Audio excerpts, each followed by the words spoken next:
Selamat datang. Bagaimana kabarnya hari ini? Semoga semuanya sehat selalu. Kali ini, kita akan membahas tentang perintah dasar pada sistem operasi berbasis Linux dengan episode jaringan. Bagi seorang pengelola teknologi informasi, terutama bagi mereka yang memiliki sistem berbasis Linux, mengerti dan memahami perintah dasar Linux sangatlah penting. Berikut adalah beberapa poin penting yang dapat dijadikan alasan untuk hal tersebut. Pertama, adalah alasan operasional.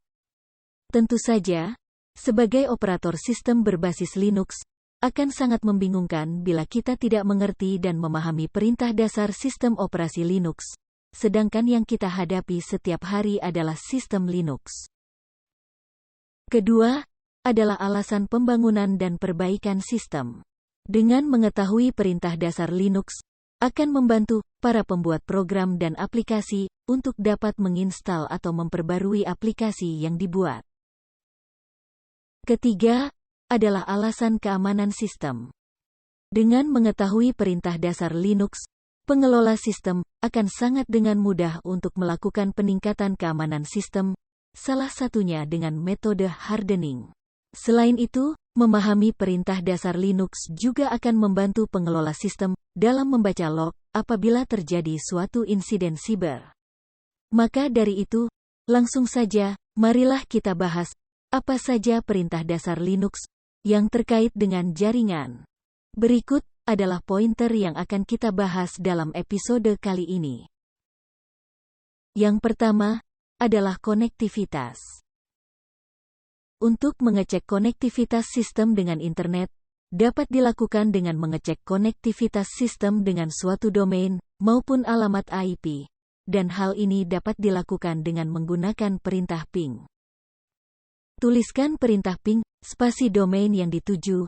Di sini agar lebih mudah, kita akan menggunakan domain Google. Setelah mengetikkan perintah, kemudian tekan Enter. Saat sistem terhubung dengan internet, akan tertampil paket balasan dari domain atau alamat yang kita hubungi. Berikut adalah perintah tentang alamat IP. Untuk mengetahui network interface dan alamat IP, dapat dilakukan dengan menggunakan beberapa perintah. Tuliskan perintah IP, spasi A, atau ifconfig di terminal Linux, kemudian tekan Enter. Maka, akan tertampil secara lengkap informasi tentang network interface yang digunakan, alamat MAC, dan alamat IP. Berikutnya adalah perintah tentang jalur paket. Untuk mengetahui jalur yang dilewati paket data, dapat dilakukan dengan menggunakan perintah traceroute. Pertama-tama, kita harus menginstal traceroute terlebih dahulu. Hal ini dapat dilakukan dengan memasukkan perintah sudo apt install traceroute, dan tunggu hingga proses selesai. Untuk menggunakan perintah traceroute, dapat dilakukan dengan menuliskan perintah traceroute spasi nama domain yang akan dituju, lalu tekan Enter. Selanjutnya, akan tertampil alamat atau IP yang menjadi rute dari paket data untuk menuju alamat tujuan. Berikutnya adalah perintah untuk melakukan download. Untuk melakukan download file melalui internet, kita dapat menggunakan perintah widget. Untuk menggunakan perintah widget, dapat dilakukan dengan menuliskan perintah widget, spasi alamat download dari file yang akan di-download. Pada video kali ini, kita akan mencoba melakukan download file WordPress versi terbaru, yang di-download langsung dari website WordPress. Setelah perintah dituliskan, tekan Enter, dan tunggu proses download hingga selesai. Ketika proses selesai, kita dapat mengecek file yang telah di-download dengan menggunakan perintah ls. Berikutnya adalah perintah untuk login dari jarak jauh.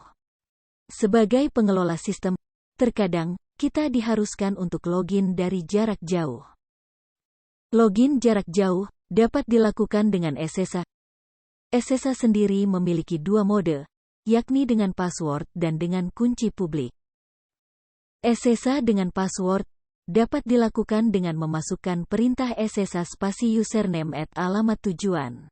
Ketika user dan alamat benar, selanjutnya pengguna akan diminta untuk memasukkan password dari user tersebut. SSH dengan kunci dapat dilakukan dengan memasukkan perintah SSH spasi kunci.pem spasi username @ alamat tujuan. Apabila nama dan alamat benar, serta kunci cocok, maka pengguna akan masuk ke sistem yang dituju. Pada mode ini, pengguna tidak perlu memasukkan password. Berikutnya adalah perintah untuk melakukan kirim-terima. Kirim-terima file dapat dilakukan menggunakan terminal Linux. Hal ini dapat dilakukan dengan menggunakan perintah scp. Pertama-tama, masukkan perintah sudo scp, spasi, file, spasi, username, @ alamat tujuan, /2, /direktori tujuan. Selanjutnya, tekan Enter, dan tunggu prosesnya. Jika username dan alamat benar, pengguna akan diminta untuk memasukkan password dari alamat tujuan, guna menjaga keamanan penerima. Kesimpulan dari perintah dasar Linux, episode jaringan adalah: perintah ping digunakan untuk mengecek koneksi dengan sistem lain atau alamat yang diinginkan. Perintah IP spasi A atau ifconfig digunakan untuk mengecek alamat IP sistem. Perintah traceroute digunakan untuk mengecek rute yang dilewati oleh paket data untuk mencapai alamat tujuan. Perintah widget digunakan untuk mendownload atau mengunduh dari internet. Perintah SSH digunakan untuk login secara remote atau secara jarak jauh. Perintah scp digunakan untuk melakukan kirim-terima file ke perangkat atau alamat yang dituju. Terima kasih telah menonton video ini. Jangan lupa tekan tombol like jika video ini bermanfaat, dan bagikan kepada yang lain, agar mendapat informasi yang sama denganmu. Sampai jumpa.